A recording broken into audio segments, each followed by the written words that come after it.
My hands wouldn't stop shaking. I sat in my car in the grocery store parking lot staring at the little slip of paper in my palm, and I genuinely thought I was going to throw up. The numbers matched, all 6 of them. I checked my phone again, then checked the ticket, then checked my phone, then closed my eyes and counted to 10 because I was sure I'd misread something. But no, $48 million. Before I tell you what I did next, and trust me, you'll want to hear this part, do me a favor and hit subscribe. The story took me almost 2 years to live through, and I'm only telling it now because I finally feel safe enough to. My name is Annika. I was 31 years old, single, working as a senior accountant at a mid-sized firm in suburban Ohio, and I bought that ticket on a whim because I'd had a bad week at work and I was buying ice cream at 8 o'clock at night like the cliché I'd become. The cashier asked if I wanted to play the jackpot, and I said sure, why not? And she handed me a slip with numbers I didn't pick because I couldn't be bothered to choose my own. Quick pick, $3. I shoved it in my wallet and forgot about it for 4 days. I only checked because my coworker mentioned at lunch on Wednesday that nobody had won and the jackpot had rolled over again. I'd laughed and said something about how I never won anything, not even raffles. And then I drove home and I was halfway through reheating leftover pasta when I remembered the ticket. I pulled it out, opened the lottery app, and the screen just kept showing the same numbers no matter how many times I refreshed it. I didn't scream. I didn't cry. I just sat down on the kitchen floor next to the dishwasher and breathed in and out for what felt like an hour. Then I stood up, walked to my car, and drove to that grocery store parking lot because I couldn't be in my apartment anymore. I didn't know who to call. I didn't know what to do. I sat there until almost midnight, and the only thing I knew for certain by the time I drove home was that I wasn't going to tell a single person until I figured out what I was doing. The next morning, I called in sick to work, and I called the only person I trusted with anything financial, which was my old college roommate's husband, who'd become a wealth advisor at a firm in Columbus. I didn't tell him why I was calling. I just asked if he could recommend somebody discreet, somebody who handled, sudden situations. He paused on the phone for a long moment, and then he said, "Annika, please tell me you didn't get into trouble." And I started laughing so hard I almost cried, and I said no, the opposite, and he gave me the name of an attorney downtown who specialized in lottery winners and inheritance cases. Her name was Theodora, and she had iron gray hair and reading glasses on a beaded chain around her neck, and the kind of calm that made you feel like nothing in the world was actually a crisis. I sat across from her in her office on Monday morning, and I slid the ticket across her desk in a sealed envelope, and her expression didn't change at all. She just nodded, picked up the phone, and within an hour she had a CPA, an estate attorney, and an investment manager scheduled to meet with me by the end of the week. She told me 3 things that day, and I want you to remember these because they shaped everything that came after. First, she said, do not tell anyone, not your mother, not your sister, not your best friend, not your boyfriend if you have one. The minute you tell one person, you've told everyone. Second, she said, take the lump sum, but route everything through a blind trust so your name is never on a public list. And third, she said, the people closest to you are about to surprise you and not always in the way you'd hope. Take a year, watch, listen, decide. I thought she was being dramatic. I really did. I had a family, sure, and we weren't perfect, but we loved each other. My mother lived 2 hours away in the same little town I grew up in, and she called me every Sunday. My older sister Brielle was busy with her 3 kids, but we texted constantly. My younger brother Corbin had just moved to Denver for a tech job. My dad had passed when I was 19, but my mom had remarried a man named Garrett who I'd come to like, even if we weren't close.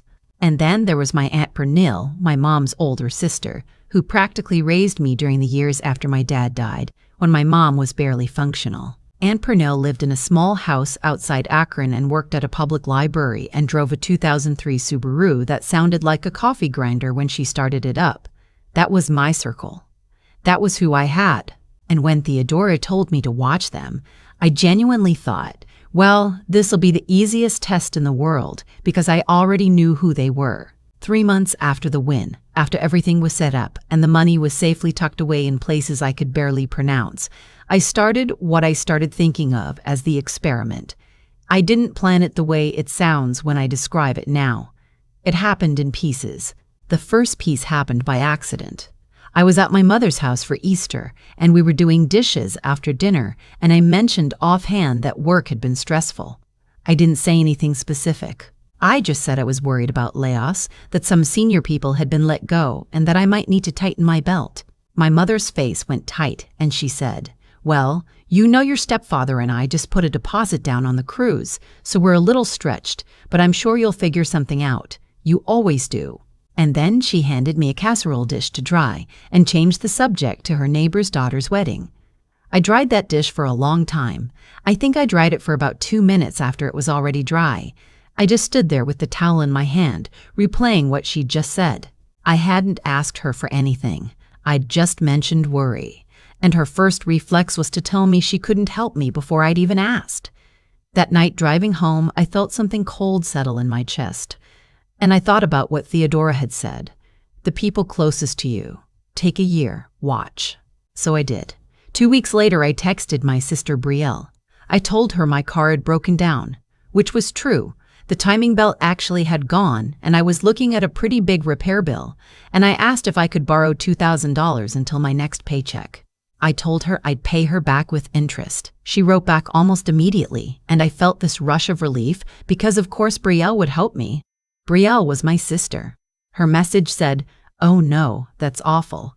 Things are tight here too, with the kids' soccer and Maddox's braces. Have you tried CarMax for a cheap replacement? They have payment plans. Love you. Hang in there." I read it 3 times. Then I put my phone face down on the counter and walked away. I want you to understand something. Brielle and her husband had just bought a 4,000 square foot house in a development called Whisper Creek the year before. They posted pictures on Facebook of their new in-ground pool. I had personally sent her $300 when she'd needed help with their daughter's birthday party 2 years earlier, and she'd never paid me back. And I'd never once asked. That message wasn't a no. It was a no plus a suggestion that I take on debt instead of inconveniencing her. I called Corbin next, my little brother, the one I used to read bedtime stories to when our dad was sick. I asked if he could float me $1,200 for a few months. I told him I'd had some unexpected medical stuff come up, which was a lie I felt bad about until I remembered why I was lying. Corbin called me back instead of texting, which I appreciated, and he told me, "Annika, I love you, but I'm in this weird spot right now where I just got the new job and I'm kind of overextended on the move and the security deposit and everything. Have you thought about like a credit union loan? Or maybe Mom could help? You should ask Mom." You should ask Mom. The mom who'd already told me she was stretched. He didn't know that, of course, but I noticed he didn't offer to call her himself. He didn't offer anything at all except advice on how to find money that wasn't his. I want to be fair here. Corbin had just moved. He probably was tight. Maybe $1,200 was actually a stretch for him. I'd have understood that if he'd led with it. But there was a tone in his voice, this very gentle, very practiced redirect, that told me he'd already decided I wasn't his problem. He'd decided it before I finished asking. The thing is, I'd lent Corbin $3,000 2 years earlier when he was getting his master's degree. He paid me back $600 of it before he'd stopped mentioning it, and I'd never brought it up because I didn't want him to feel bad. I was still owed $2,400 by him at that very moment, and he was telling me to ask our mother for a loan. I didn't say any of that on the phone. I said, "You're right, that makes sense, thanks anyway." And I hung up, and I poured myself a glass of wine, and I sat on my balcony for 2 hours, staring at nothing. I tested my mother next, even though I already knew. I called her on a Tuesday night, and I told her, "Mom, I think I might actually lose my job. There's a restructuring happening, and my position is on the list. I might need help with rent for a month or 2 until I find something else." She was quiet for a long time, long enough that I thought the call had dropped. Then she said, "Oh, sweetheart, that's so scary. Have you been saving? You should always have 6 months of expenses saved, you know." That's what Suze Horman says. And then she said, "Garrett and I would love to help, but the cruise is non-refundable, and we already paid the deposit on the timeshare for July, but you'll land on your feet. You always do." I'd heard that phrase twice now in 2 months. You'll land on your feet. You always do. And I realized it wasn't a compliment. It was a permission slip, a way of saying your competence absolves me of responsibility for you. You're so good at handling things on your own that I never have to handle anything for you. It was a 31-year-long pattern that I was only just starting to see clearly. I tested Garrett too, even though he wasn't blood. I asked him if he knew anyone who was hiring. I told him I might need to relocate. He gave me a list of 3 websites I could look at. He's a kind man. He's not a bad man, but he didn't offer to help me, and he didn't ask my mother to help me. And when she got off the phone, he didn't push back on her decision. He just went along with it. He always goes along with it. I tested 2 friends, my best friend from college and a woman I'd worked with at my first job, who I still got drinks with every couple of months. The college friend, Marizella, told me she was so sorry, but she was about to start IVF and the costs were astronomical, and she was honest about it and apologetic, and she sent me a link to a job board she thought might help. I appreciated that, actually. She didn't help, but she was honest, and the IVF was real, and I knew it was real because she told me about it months before any of this started. That was a real no, and I didn't hold it against her. The other one, the woman from my old job, told me her husband would kill her if she lent money to anyone, and then she went on Instagram 4 hours later and posted a picture of the 2 of them at a wine tasting in Napa. I tested a cousin I'd been close to growing up. I tested my mother's brother, my uncle Wendell, who'd given me a job once when I was 16 and who I thought of as steady and reliable. Every single one of them had a reason. Every single one of them had a soft, kind, very reasonable explanation for why they couldn't help me right now. Every single one of them ended the conversation by telling me how strong I was, how capable, how they just knew I'd figure it out. And then there was Aunt Pernille. I called Aunt Pernille last because I didn't want to. I didn't want to test her, because if she failed, I didn't think I could handle it. She was the only person in my entire family who'd showed up for me in a real way during the worst year of my life. She'd let me sleep in her guest room for 2 months after my dad died because my mother wouldn't get out of bed. She'd taught me how to balance a checkbook. She'd come to my college graduation when nobody else could make it because of a scheduling conflict that, looking back, wasn't really a scheduling conflict at all. I called her on a Sunday afternoon. I told her the same story I told my mother, that my job was in trouble, that I was scared, that I might need help with rent. She didn't say anything for a second, and my stomach dropped, and I thought, oh God, even her, please, not even her. And then she said, honey, I'm so sorry. I have about $1,400 in my savings account right now. That's all I have. I can wire you $1,200 of it tomorrow morning if you can hang on until then. Will $1,200 get you through the month? Tell me what you need. Tell me everything. Are you eating? Are you sleeping? Do you want to come stay with me? You can have the guest room. You can stay as long as you need. Don't worry about anything. We'll figure it out. I started crying so hard I couldn't talk. She thought something was wrong. She kept saying my name. Sweetheart, sweetheart. What is it? Please tell me what's happening. And I couldn't tell her, not yet, because the test wasn't over. So I just told her I loved her and that I was overwhelmed and that I'd let her know about the money, and I got off the phone and I sat on my floor and sobbed for an hour. She had $1,400 to her name. She was 64 years old. She drove a car that had 190,000 miles on it. She still had a mortgage, and she'd offered me $12 of her $1,400 without a second's hesitation, and she'd offered me her home, and she'd asked if I was eating. That was my answer. That was the whole experiment in 3 minutes on a Sunday afternoon. I sat with everything for another 2 months before I did anything. I told Theodora what I was doing, and she just nodded the way she always did, and told me to be careful and not to make any big decisions while I was emotional. I wasn't emotional anymore by that point. I was something colder than emotional. I was clear. I'd been clear for a while. I made a plan. I made a list of what I owed each person in love and in money, and I made a list of what they owed me. The math wasn't even close. I had given Brielle $300 she'd never paid back. I had given Corbin $3,000 and seen $600 of it. I had bought my mother a refrigerator when hers had died 4 years earlier after she'd called me crying, and she'd never offered to pay me back, and I'd never asked. I had given my cousin $1,000 for her wedding photographer. I had loaned a friend $200 to fly home for a funeral. The total, when I added it up, was somewhere north of $7,000. Across the people who just told me they couldn't spare $1,000 to keep me from being homeless.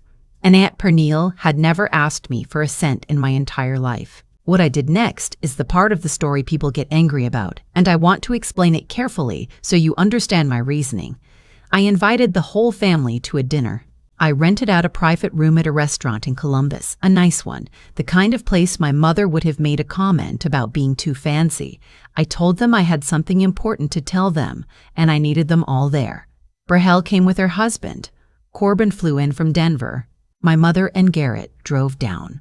2 cousins came. Aunt Pernille came, and she dressed up in a navy blue dress I'd never seen before, and she pressed a wrapped box into my hand at the door, because she thought I was about to announce I was getting married. The box had a hand-knit scarf in it. She'd made it herself. I waited until after the entrees. I waited until everyone had settled in and had a little wine and was relaxed. And then I stood up, and I tapped my glass, and I told them. I said, I want to start by thanking all of you for coming.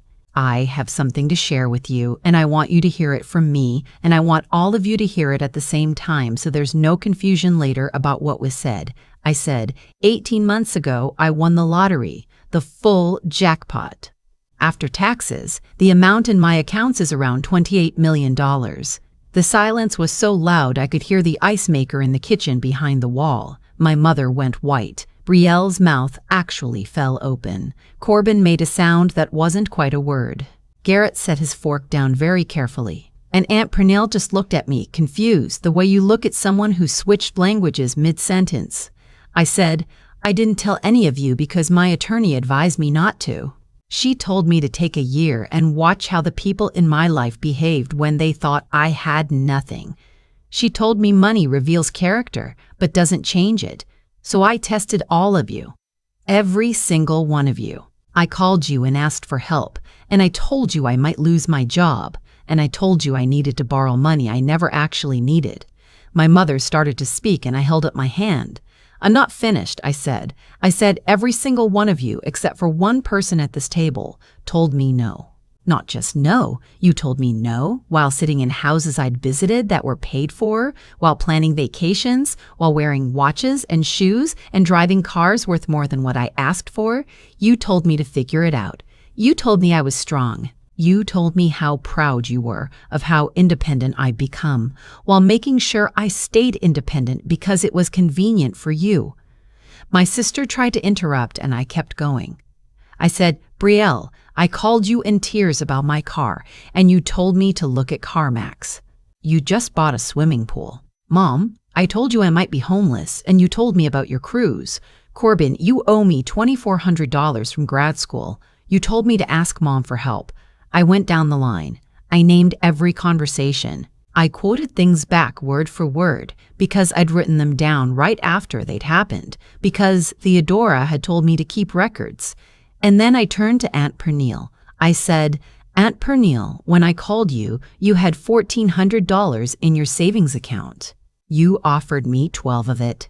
You offered me your home. You asked if I was eating. You did not ask one single question about what was in it for you. You did not hesitate. You did not redirect. You loved me out loud. The way you've loved me out loud, the way you've loved me out loud since I was 9 years old.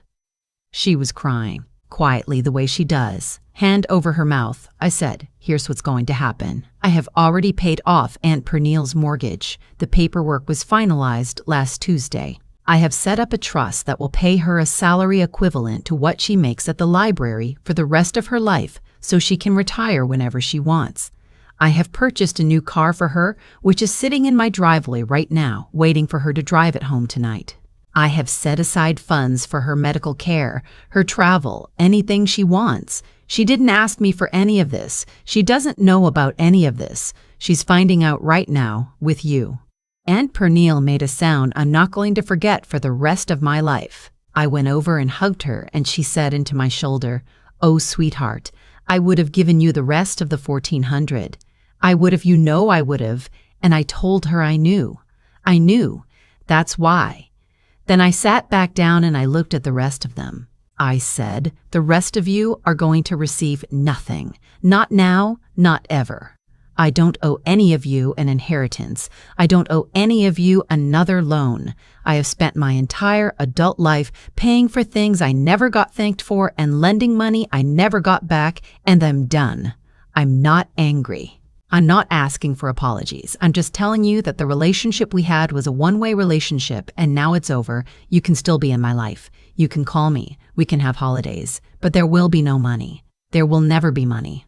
And if any of you reach out to ask for help with anything financial after tonight, you will be politely informed by my attorney's office that I am not available. My mother started crying then, the kind of crying that's mostly performance, and she said, Anika, how could you? We're family. Family doesn't do this to each other. And I looked at her and I said, Mom, I agree. Family doesn't do this. So you have to ask yourself which one of us did it first. Corbin tried to argue. He told me I'd manipulated them, that the test wasn't fair, that he would have helped if he'd known the truth. And I said, Corbin, the whole point of help is that you don't know whether the person can pay you back. The whole point is that you do it anyway.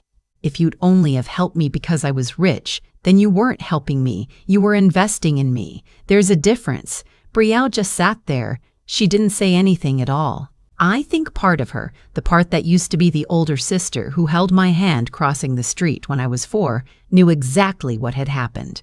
I left the restaurant before dessert.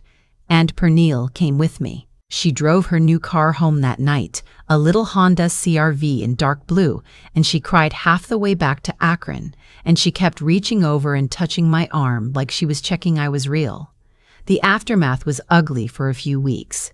My mother called constantly. She left voicemails that ranged from heartbroken to furious to passive-aggressive Bible verses. Brielle sent a long email about how I'd embarrassed the family. Corbin wrote a very calm, very strategic message about how he'd been thinking about it and he really did want to repair things. And by the way, he was working on a startup idea and would love to talk to me about possibly investing. I read that one twice and laughed out loud. I didn't respond to any of them for 2 months. Dora helped me set up a system where any messages about money would go to her office and be politely declined.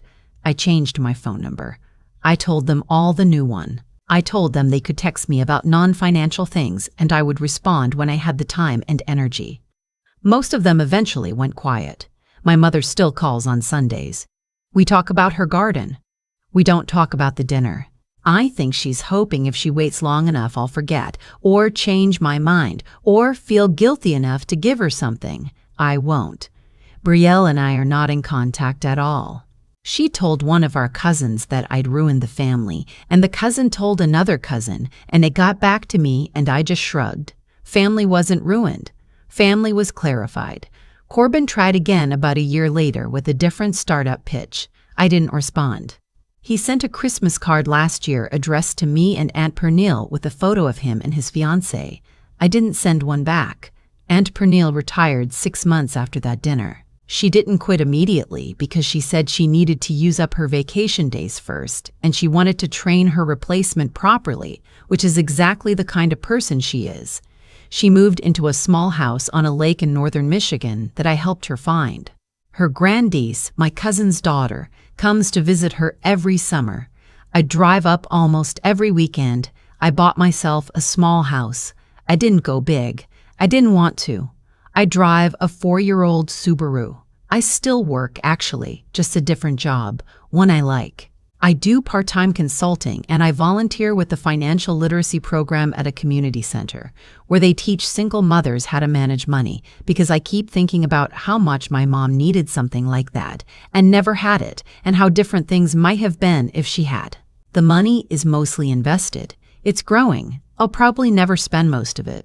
I've started a foundation in my dad's name that funds scholarships for kids who lost a parent young. That feels right. He would have liked that. People ask me sometimes, when this comes up, whether I regret the test, whether I think I was too harsh, whether I think I should have just told everyone the truth and seen what happened. Here's what I tell them. The test didn't make my family who they were. I just held up a mirror. They could have looked into it and seen something they didn't like and changed. Instead, they looked into it, decided I was the one being unfair, and demanded I lower the mirror. The test wasn't cruel. The cruelty was already there. I just refused to keep paying for it. Aunt Pernille turned 66 last month. We had a little party at her lake house. Just her, me, two of her old friends from the library, and a neighbor she's gotten close to. I made her a cake, lemon with raspberry filling because that's her favorite. She blew out the candles and she looked at me across the table and she said, "Sweetheart, I want you to know something. I would have done it without the money. Whatever you needed, I always would have." I told her I knew. That's why she got everything. If you've ever wondered who would show up for you if you had nothing, ask yourself this. Have they shown up for you so far? Have they paid you back? Have they noticed when you were struggling without you having to announce it? The people who love you don't need a test. They pass it every day, in small ways, without knowing it's a test, because to them, it isn't one. It's just love. And when you finally figure out who those people are, hold on to them with both hands, because they're rarer than you think, and they're worth more than any amount of money you could ever win. That's my story. Thanks for staying with me to the end. If anything in this resonated with you, leave a comment and tell me about the person in your life who would have given you their last $1,200 without blinking. I want to read every one of them, and if you're still searching for that person, keep looking. They exist. Sometimes they're closer than you think. Sometimes you just have to stop talking long enough to hear them say your name. I think about that dinner a lot, more than I expected to. Not the announcement itself, but the moment right before it, when I looked around the table at the people I'd loved my whole life and realized that almost none of them had ever really seen me. They'd seen what I did for them. They'd seen the version of me who paid for things and never asked. They'd built their lives on top of mine without ever noticing the foundation, and when I quietly asked for a single brick back, they'd called me unreasonable. What I learned, sitting on my kitchen floor that first night with the ticket in my hand, was that money doesn't change people. It clarifies them. My mother didn't become selfish when I told her I might lose my job. She'd always been selfish. I'd just been working so hard to be useful to her that I'd never given her a chance to disappoint me. The same was true for Brielle, for Corbin, for everyone except Aunt Pernille. They didn't fail a test. They showed me a truth I'd been carrying for 31 years and had never sat down long enough to look at. I think about cause and effect now in a way I didn't before. Every dollar I'd lent and never asked back for had been a small lesson I was teaching the people around me, a lesson that said, you don't have to repay her. She'll always come back. Every time I'd shrugged off being forgotten or overlooked, I'd taught them my pain didn't count. I had built the dynamic I was complaining about. That's a hard thing to admit, but it's also the most freeing thing I've ever admitted to myself, because if I built it, I could stop building it. I want to tell you, especially if you're reading this and you recognize yourself in any part of what I described, that you don't need $48 million to do what I did. You don't need a windfall or a dinner or a dramatic announcement. You just need to start noticing. Notice who calls when nothing is wrong. Notice who pays back the small things. Notice who asks if you're eating. The information has been there the whole time. I just hadn't let myself believe it. The strength I needed wasn't in the money. The money made the test convenient, that's all. The real strength was in finally being willing to lose people I'd already lost, but had been pretending I still had. That kind of honesty isn't cruelty. It's a basic respect for them and for yourself. It says, I'm done lying about who we are to each other. Aunt Pernille told me once, on her porch up at the lake, that the best gift anyone ever gave her was someone listening when she said she was tired, not fixing it, just hearing her. I think about that every time I'm tempted to fall back into old patterns. Love that's worth keeping doesn't ask you to disappear. It hands you $1,200 out of 14 and asks if you've had dinner. Be that person for someone, and find that person for yourself, and don't waste another year giving anything else a different name.